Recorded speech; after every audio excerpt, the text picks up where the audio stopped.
नमस्कार दोस्तों। यूनिट 7 का 51वां प्रश्न आपके सामने।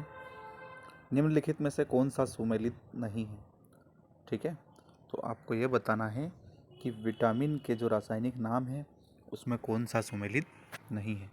B1 थायमिन सही है। B7 फोलिक एसिड ये सुमेलित नहीं है। ठीक है, B7 का जो नाम होता है वह बायोटीन होता है, न कि फोलिक एसिड होता है। ठीक है, विटामिन डी का नाम कैल्सीफेरॉल होता है, सही है। विटामिन ई का नाम जो होता है वह टोकोफेरॉल होता है, ये भी सही है। ठीक है, तो आपको विटामिन वाला जो टॉपिक दिया गया है उसमें आपको क्या क्या पढ़ना है, उसमें विटामिन के नाम, ठीक है, मतलब रासायनिक नाम, उसके साथ साथ उसकी कमी के होने वाले रोग और उसका स्रोत। बस 3 बातें आपको विटामिन के बारे में पढ़ना है। ठीक है, 1 ग्राम ग्लूकोज के पूर्ण ऑक्सीकरण से कितनी ऊर्जा प्राप्त होती है? तो इस प्रश्न को आपने खूब पढ़ा होगा। 1 ग्राम ग्लूकोज के पूर्ण ऑक्सीकरण से 4.2 किलो कैलोरी जो है आपको एनर्जी मिलती है। ठीक है, कई लोग जो होते हैं अपनी एनर्जी को काउंट करके खाते हैं। जैसे दिन भर में अगर आपको ये मान के चलो कि 2100 कैलोरी या 2400 कैलोरी की आवश्यकता है, तो वह कैलोरी सुबह से शाम तक की डाइट में अपनी कैलोरी को काउंट करते हुए चलते हैं। ठीक है, तो आप ग्लूकोज को आप यहाँ पर कैसे काउंट करेंगे? तो इसके पूर्ण ऑक्सीकरण से 4.2 किलो कैलोरी जो है 1 ग्राम से प्राप्त होती है ना। फूड के पैकेट्स पे भी लिखा होता है कि किस फूड में कितना किलो कैलोरी जो है मौजूद है ना। विटामिन ए कहाँ संचित होता है? तो विटामिन ए आपके लीवर में संचित होता है ना। विटामिन ए का नाम होता है रेटिनॉल। यह संक्रमण रोधी विटामिन होता है और मानव शरीर के यकृत में यह संचित हो जाता है। और विटामिन ए जो होता है आँखों के लिए बहुत अच्छा होता है, तो इसकी कमी से रतौंधी रोग हो जाता है। ठीक है, आँखों से संबंधित जो रोग होता है, कार्निया इससे प्रभावित होता है। ठीक है, तो यह कहाँ संचित होता है? यकृत में। ठीक है, एंजाइम क्या होते हैं? तो एंजाइम मूल रूप से प्रोटीन होते हैं, है ना। एंजाइम मूल रूप से क्या होते हैं? प्रोटीन होते हैं। ये एक प्रकार के कार्बनिक पदार्थ होते हैं।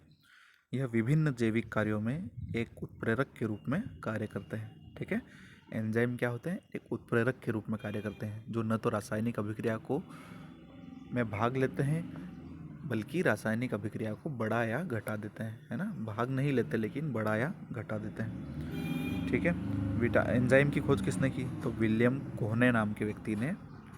किसने?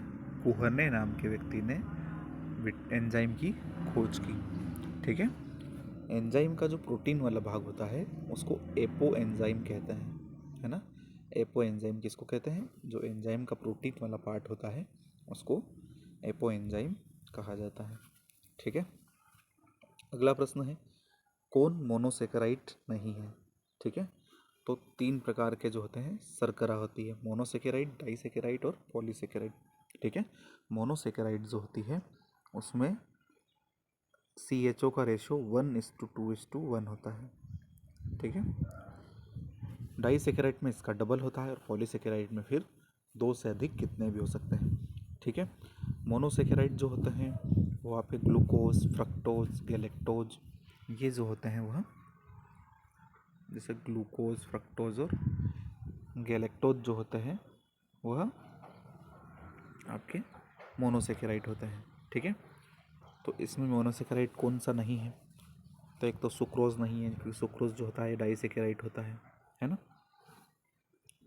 फिर कौन सा नहीं है? माल्टोज भी नहीं है, माल्टोज भी जो होता है वो डाइसेकेराइड होता है। और लेक्टोज भी जो होता है वह डाइसेकेराइड होता है। तो इसमें से आपको केवल फ्रक्टोज ऐसा दिख रहा है जो है, बाकी 2, 3 और 4 जो है वह आपके मोनोसेकेराइड नहीं है बल्कि डाइसेकेराइड है। ठीक है, आगे बात समझ में? आपको मैं यहाँ पे एक बार और बता देता हूँ। ग्लूकोज, फ्रक्टोज और गैलेक्टोज जो है, ग्लूकोज, फ्रक्टोज और GFG, ग्लूकोज, फ्रक्टोज और गैलेक्टोज मोनोसेकेराइड है। ठीक है, GFG, है ना। और डाइसेकेराइड जो होता है वह सुक्रोज, माल्टोज और लेक्टोज। ठीक है, SML, स्मेल जो होते हैं वह डाइसेकेराइड होते हैं। ठीक है, और जो स्टार्च होते हैं, सेलुलोज होते हैं, ग्लाइकोजन होते हैं, पेक्टिन होते हैं, या जो भी पॉली जैसा नाम हो जिसमें बहुत सारे कणों की कॉम्बिनेशन हो, वो आपको कहीं ना कहीं पॉलीसेकेराइड में मिलेगा। ठीक है। प्रोटीन संश्लेषण कहाँ होता है? तो प्रोटीन का संश्लेषण जो होता है वह, ठीक है, 56 क्वेश्चन का आपका आंसर होगा राइबोसोम। ठीक है। कोशिका के जो अंग होते हैं, जब हम कोशिका के अंगों को पढ़ते हैं तो हम इस बात को देखते हैं कि राइबोसोम को कोशिका की फैक्ट्री कहते हैं, है ना। तो प्रोटीन का संश्लेषण आपका राइबोसोम में होता है। राइबोसोम एंडोप्लाज्मिक रेटिकुलम नाम के पार्ट में होता है।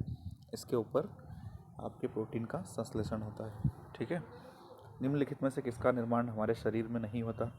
तो हमारे शरीर में जिस तत्व का निर्माण नहीं होता वो है विटामिन, क्योंकि हम हमारे भोजन के द्वारा इसको बाहर से लेते हैं, मतलब खाद्य तत्वों के माध्यम से हम विटामिन को लेते हैं। बाकी प्रोटीन, एंजाइम और हार्मोन को हम जो है हमारे शरीर में निर्मित होते हैं ये तत्व, जबकि विटामिन हमारे शरीर में नहीं बनते। ठीक है। निम्नलिखित में से कौन सा एक रेशेदार प्रोटीन है? ठीक है। तो रेशेदार प्रोटीन जो है आपका वह केरोटीन है ना। केरोटीन जो होता है ये भी मृत कोशिकाओं में पाया जाता है। जैसे हमारे नाखून होते हैं, बाल होते हैं, इनको काटने पर दर्द नहीं होता शरीर में, क्योंकि ये मृत कोशिकाओं से बने होते हैं। जैसे पशुओं के सींग होते हैं, खूर होते हैं, है ना, इनको काटने पर दर्द नहीं होता, क्योंकि ये जो होते हैं वह मृत कोशिकाओं से बने होते हैं। केरोटीन नाम का प्रोटीन होता है। ठीक है। चावल को पॉलिश करने पर कौन सा विटामिन नष्ट हो जाता है? तो चावल को जब आप पॉलिश करते हैं तो इसका जो विटामिन B1 होता है वह नष्ट हो जाता है। ठीक है। B1 का नाम हमने देखा था, थायमिन इसका नाम होता है, और उसकी कमी से बेरी रोग होता है ना। प्रश्न संख्या 60, दूध का श्वेत रंग केरोटीन की उपस्थिति के कारण होता है और गाय के दूध का पीला रंग केसीन की उपस्थिति के कारण होता है। तो आपको बताना है कि इसमें से कौन से कथन सत्य है और कौन से असत्य है। तो दूध का जो श्वेत रंग होता है वह केसीन के कारण होता है, तो ये उल्टा दे दिया है। दूध का श्वेत रंग जो होता है वह केसीन के कारण होता है और गाय के दूध का पीला रंग जो होता है वह केरोटीन के कारण होता है। तो दोनों कथन जो है वह असत्य होंगे। ठीक है। राष्ट्रीय ग्रामीण स्वास्थ्य मिशन की शुरुआत कब की गई? तो राष्ट्रीय ग्रामीण स्वास्थ्य मिशन की शुरुआत 12 अप्रैल 2005 से की गई, और अगर हम राष्ट्रीय शहरी स्वास्थ्य मिशन की बात करें तो 1 मई 2013 से की गई। ठीक है। तो 1/5/2013 से शहरी स्वास्थ्य मिशन और 12 अप्रैल 2005 से ग्रामीण स्वास्थ्य मिशन की शुरुआत की गई। यूनिट 7 में आपको स्वास्थ्य वाला जो टॉपिक है उसमें आपको ये दिया गया है। ठीक है। तो आपको ये प्रश्न भी पूछ सकते हैं। प्रथम राष्ट्रीय स्वास्थ्य नीति किस वर्ष घोषित की गई? तो सबसे पहले राष्ट्रीय स्वास्थ्य नीति जो आई वो 1983 में आई। ठीक है। अभी तक भारत सरकार की 3 स्वास्थ्य नीतियाँ घोषित हो चुकी है, जिसमें पहली स्वास्थ्य नीति आपकी 1983, दूसरी स्वास्थ्य नीति 2002 और तीसरी स्वास्थ्य नीति 2017 में लाई गई।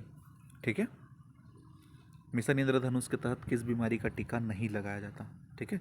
तो मिशन इंद्रधनुष के तहत 7 प्रकार के टीके आपको लगाए जाते थे। ठीक है। जब मिशन इंद्रधनुष 2014 में शुरू किया गया तो इसमें 7 प्रकार के टीके लगाए जाते थे, लेकिन 2020 में जब मिशन इंद्रधनुष 3.0 शुरू किया गया तो इसमें 5 और टीकों को ऐड कर लिया गया। ठीक है। तो अब 12 प्रकार के टीकों को इसमें लगाया जाता है। ठीक है। कौन कौन से मैं एक बार आपको पढ़ भी देता हूँ, आप इसको एक बार समझ लीजिएगा। ठीक है। एक तो DPT होता है, डिप्थीरिया, काली खांसी और tetanus, polio, TB, hepatitis B, meningitis, pneumonia, hemophilus, influenza, जापानी इन्फ्लाइटिस, रोटावायरस, न्यूमेकल कंजुगेट और खसरा रूबेला। ठीक है। तो MR जो होता है उसका, DPT का, पोलियो का, मेनिंजाइटिस का, हेमोफिलिस का, तो ये जो बीमारियां हैं एक बार आप इसको पढ़ लीजिएगा तो आपको ये समझ में आ जाएगा। ठीक है। हालांकि ये बहुत टफ क्वेश्चन है, लेकिन अगर पूछता है तो आपको ये भी पता होना चाहिए। ठीक है। तो पीलिया का टीका नहीं होता है। ठीक है। बाकी इन सब बीमारियों का टीका इंद्रधनुष के तहत लगाया जाता है। अटल बाल मित्र योजना का मुख्य उद्देश्य क्या था? तो अटल बाल मित्र योजना का मुख्य उद्देश्य जो था वह आंगनवाड़ी केंद्रों का प्रभावी संचालन था। ठीक है। अटल बाल मित्र योजना जो है 2011 में मध्य प्रदेश सरकार के द्वारा शुरू की गई थी। आंगनवाड़ी केंद्रों का प्रभावी संचालन करना और महिला और बच्चों के स्वास्थ्य और पोषण की स्थिति में सुधार करना इसका उद्देश्य था। ठीक है।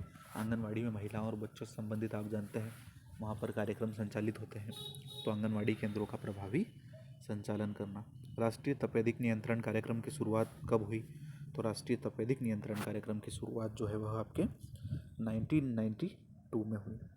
ठीक है, ये एक फैक्चुअल इन्फॉर्मेशन है। जननी एक्सप्रेस योजना 2006 में शुरू हुई।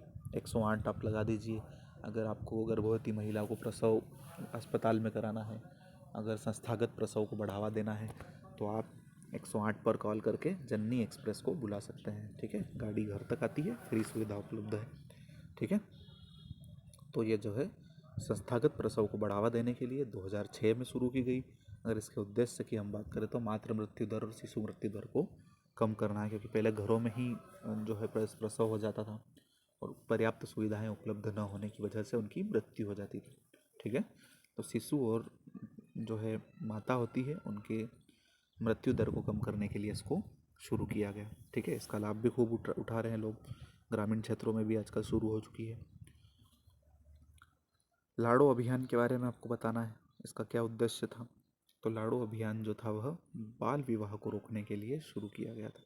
यह एक जन जागरूकता कार्यक्रम था जिसमें बाल विवाह को रोका गया।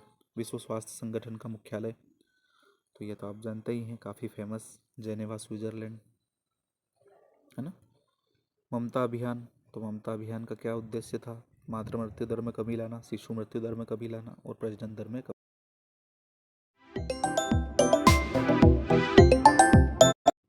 अनमोल ऐप का संबंध किससे है। ठीक है, तो अनमोल ऐप का जो संबंध है वह आपकी जो ऑनलाइन एंट्री की जाती है, जो आशा और एएनएम के द्वारा एंट्री की जाती है, वह शिशुओं के स्वास्थ्य से संबंधित है। जब शिशु को जन्म के समय, जन्म के 6 महीने के बाद, 12 महीने के बाद, 9 महीने के बाद जो टीके लगते हैं उसकी ऑनलाइन जो एंट्री की जा रही है वह अनमोल ऐप के माध्यम से की जा रही है। तो मध्य प्रदेश स्वास्थ्य विभाग का एक नवाचार है। ठीक है, शिशु स्वास्थ्य को बढ़ावा देने के लिए इसको शुरू किया गया। ठीक है, सत्य कथन की पहचान कीजिए। चेन्ना, कोनुको, लेदांग, तमराई और रोका। ठीक है, तो ये जो है आपको स्थानांतरीय कृषि के बारे में बताना है। चेन्ना, लेदांग कहाँ की है, तो लेदांग जो है वो मलेशिया की है, ये तो सत्य है। चेन्ना जो है यह श्रीलंका की है, तो ये दूसरा गलत हो गया आपका। तो एक सही दो गलत। ठीक है, एक सही दो गलत। रोका जो है और कोनोकू जो है वो कहाँ की, रोका ब्राज़ील की है, तो ये भी गलत। कोनोकू जो है वेनेजुएला की है, तो ये भी गलत। तो सत्य कौन सा है, केवल एक सत्य है। ठीक है, भारत में निम्नलिखित में से किस वर्ष स्वास्थ्य नीति जारी नहीं की गई। तो आपको पहले प्रश्न में बता चुका हूँ कि 1983, 2002 और 2017 में स्वास्थ्य नीतियाँ जारी की गई, लेकिन 2021 में स्वास्थ्य नीति जारी नहीं की गई। तो इसका उत्तर डी सही होगा। ठीक है, असत्य कथन की पहचान करना है। ठीक है, तो ओलेरीकल्चर जो है सब्जियों का उत्पादन है, ये तो सही है। फिशिकल्चर मत्स्य पालन है, तो यह गलत है। विटीकल्चर अंगूर सही है और सेरीकल्चर रेशम सही है, तो असत्य बी होगा।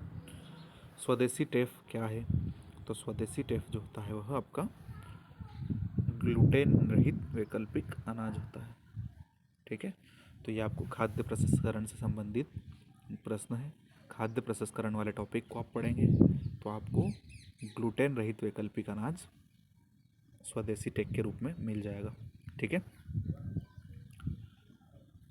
प्रकाश, जवाहर और कौशल किसकी संकर किस्म है। ठीक है, तो फसल उत्पादन तकनीक में इस प्रश्न को आप एड कर सकते हैं, क्योंकि एक बार आपको अल्फांसो आम के बारे में प्रश्न पूछ चुका है। तो जो फसलों की किस्में हैं उसके बारे में भी आपको थोड़ा सा आइडिया रखना है।